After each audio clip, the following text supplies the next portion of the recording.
Sheriklarining qat'iyatliliklari bilan qilingan dars va muqolamalari samarasi o'laroq ilm pishiydi, uni puxta egallaydi. Kitobni bekordan bekorga varaqlash mazmum, yomon ko'rilgan va makruh amaldir.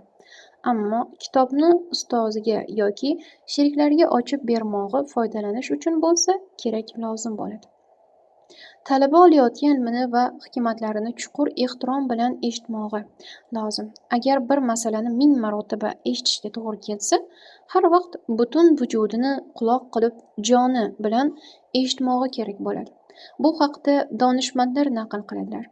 Agar Tolib bir masalani 1000 marta eshitganda ham uni birinchi eshitgandek ta'zim bilan eshitmasa, u ahli ilm bo'la olmaydi.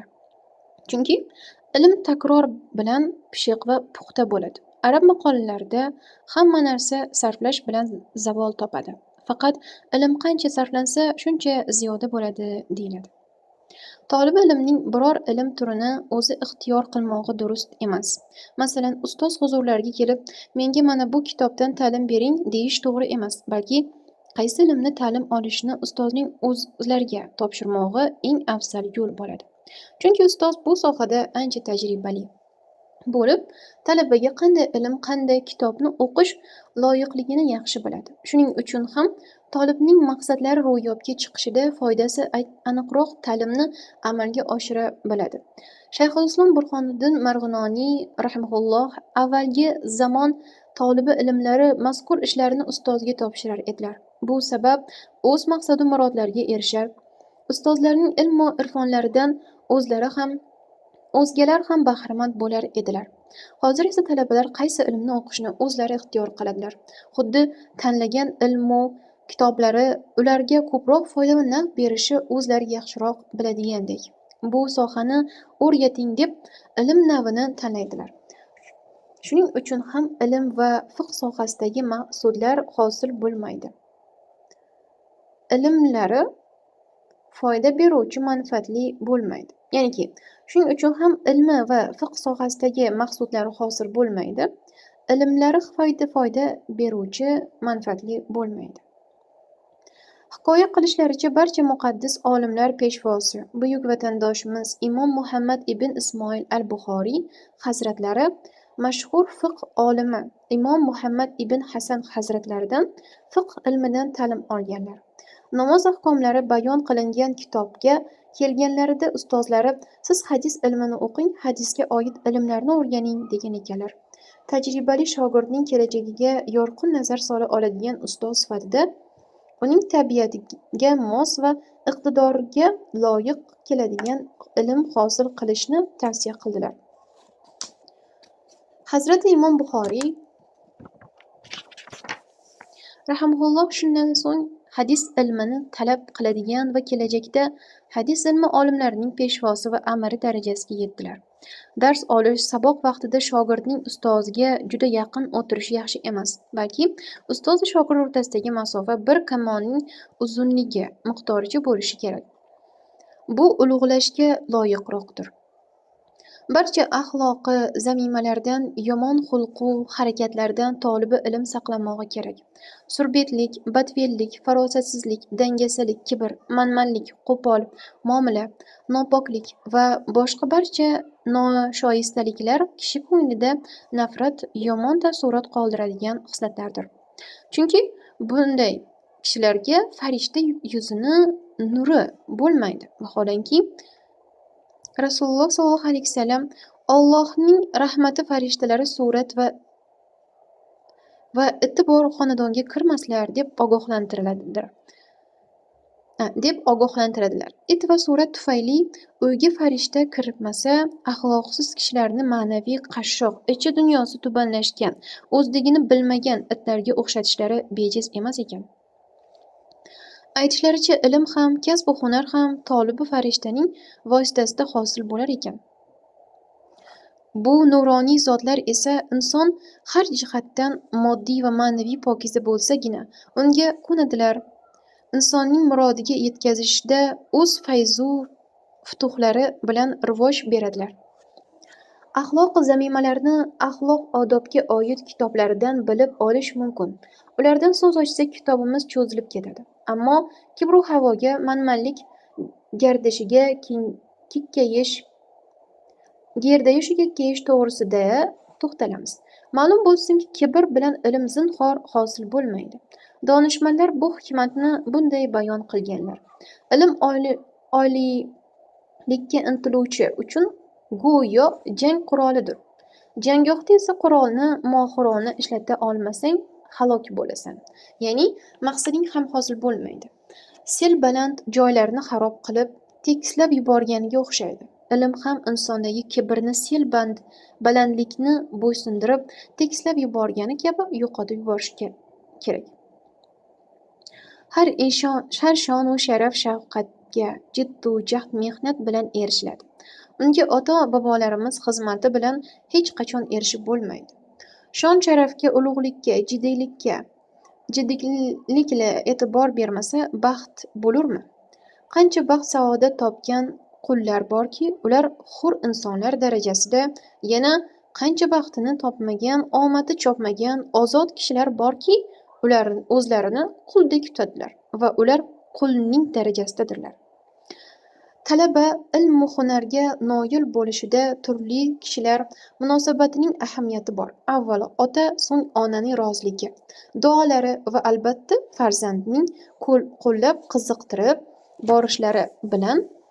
Uchinchidan, ustozning mehr-muhabbati, samimiy ta'limi va o'zining shogirddan ham bergan bilimidan ham rozi bo'lishida kelajak uchun zarur asos bor. Qolaversa, shogird haqida qilgan xayrli duosi sharofati bilan maqsad-murodlari hosil bo'ladi. To'rtinchidan, tolib kishi o'zidagi jiddu jahd, astoydil harakat, yuksak odob bilan niyat qilgan manziliga bardam qadam tashlaydi. Hayot tajribalari ko'rsatadiki, har bir ilm-hunar izlovchi mana shu foydali ko'rsatmalarga amal qilib orzu va umidlarga yetishi shubhaga qolmaydi. Shuning uchun ularning o'z ahamiyati, maqomi bor va bularga jiddiylik izhor qilish qiymati benazirdir. Keyingi faslda bu haqida kengroq so'z yuritamiz inshaalloh. 5-fasl. Jiddu jahd qilish, ta'lim-u riyozatda bardavom bo'lish va himmatu g'ayrat haqida. Bir mashaqqatga 2 yengillik beraman degan ma'noda Qur'oni Karimda Allohning va'dasi bor. Shubhasiz, talaba ilmga jiddiylik bilan yondashishi va ta'lim olishi hamda riyozatda berilishi, unga bardavom bo'lishi, himmat, g'ayratli, chaqqon va harakatchan bo'lishi kerak. Ushbu sifatlarni egallash kerakligiga mana bu oyati karima ishora qiladi. Bizning ko'rsatmalarni amalga oshirishda biz uchun Alloh roziligi yo'lida jiddu jahd qilganlarni, samimiy harakat qilganlarni haq yo'llarimizga hidoyat qilib qo'yamiz. Ya'ni Alloh bu oyatida o'zining roziligini niyat qilgan holda sa'y harakat qilganlarni maqsadlarga erishtiraman deb va'da qildi. Faqat shayton noumid, inson esa sa'y harakatlarining natijasi albatta erishadi. Mashoyixlarimiz bu haqda deganlar: kim biror narsani talab qilsa, unga erishish yo'l-yo'riqlarini izlasa va bu ishida jiddu jahd qilib kirishsa, talab qilgan niyatiga erishadi. Kim eshikni taqqalatsa va qat'iyatlilik ko'rsatsa, bu eshikdan kiradi. Ya'ni oxir javob oladi. Chunki har ishda jiddiy kirishilsa, uning samarasiga erishiladi. Yana debdilar: orzu-umidlarga chekkan mashaqqatlaring miqdoricha yetasan. Dono xalqimizning jon kuydirmasang jonona qayda, toqqa chiqmasang do'lona qayda degan purhikmat so'zlari ham bu fikrni qo'llab-quvvatlaydi. Inson orzulari sari intilmog'i, yo'ldagi to'g'anoq vaziyat qiyinchiliklarni yengish uchun eng shimarib sa'y harakatga kirishmog'i kerak bo'lar ekan. Ba'zi manbalarda har qanday maqsad sari qadam bosishda va komil sifat egasi bo'lib yetishishda 3 toifa kishilarning sa'y-u harakati, sabr va matonati va qiziqishi, intilishi zarur bo'ladi deyilgan. Birinchisi mutallim, o'rganuvchi, ya'ni shogirdga, va ikkinchisi ustozga hamda uchinchisi ota-onasiga bog'liqdir. Modomiki ular hayot bo'lsalar, hammalarining ehtimollari bilan kishi o'zining maqsadlariga erishishi bilan kishi yetadi. Zero ilm-u hunar o'rganmoqqa zavq intilish borligi, munosib ustozni topa bilishi, ota-onaning hayot bo'lishlari Allohning bandaga bergan juda ulug' ne'matlaridandir. Shayxulislom buyuk imom Sadiduddin Shiroziy ash-Shofiy dedi: "Qimirlagan qir oshar" derlar. Ham tinmagan minar derlar. Mushkulotni jiddiylik ketkazar, har uzoqlarning uzog'ini ketqizar. Haq dedilar intilganga tole yor, har makonda ochiq eshik bor. Jiddiylik, qat'iyatlilik har qanday va har bir uzoq mushkul ishni amalga oshiradi, uni yaqinlashtiradi, yopiq eshiklarni ochadi.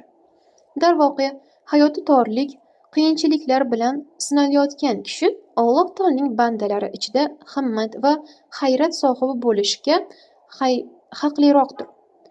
Aqlli, olim, fozil insonlar nochor kambag'al bo'lib, kamtarona hayotlari va shu bilan birga nodon kishilar maishatlarining bekami ko'stligi Alloh taoloning hikmat bilan xohlagan ishini bajarishiga dalil hisoblanadi. Kim ilm u fahm ne'mati bilan rislangan bo'lsa, bahosi yo'q ne'mat egasi bo'libdi. Hikmati ilohiyga ko'ra bunday bebaho ne'mat sohibi ko'pincha moddiy boylik, mol-dunyo kengchiliklaridan mahrum bo'ladi.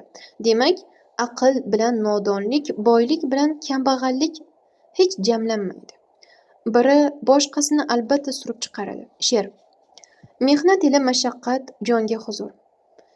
Adnoyu oliy maqsadlarga yetkazur.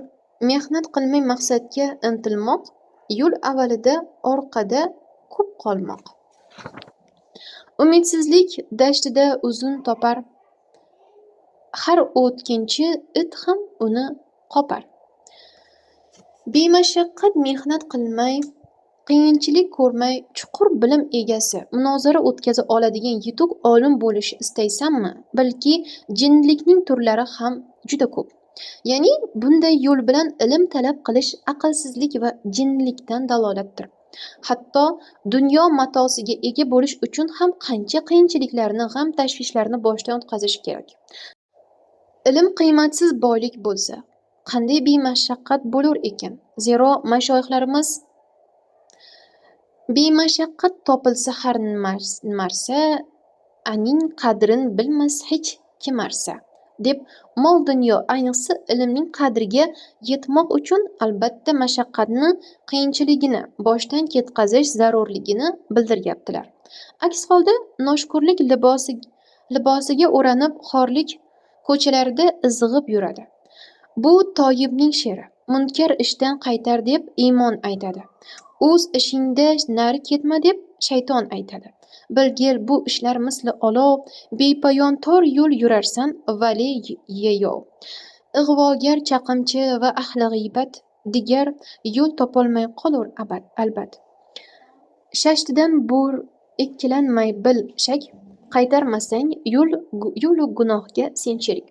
G'iybatchi, chaqimchi, ig'vogar kishini bosib qo'yishga, uni buzuq fosiqona harakatlardan qaytarib qo'yishga qodir bo'la turib beparvo, hamiyatsizlik ila qarashlaridan kishining o'zidagi aybni ko'rmadim.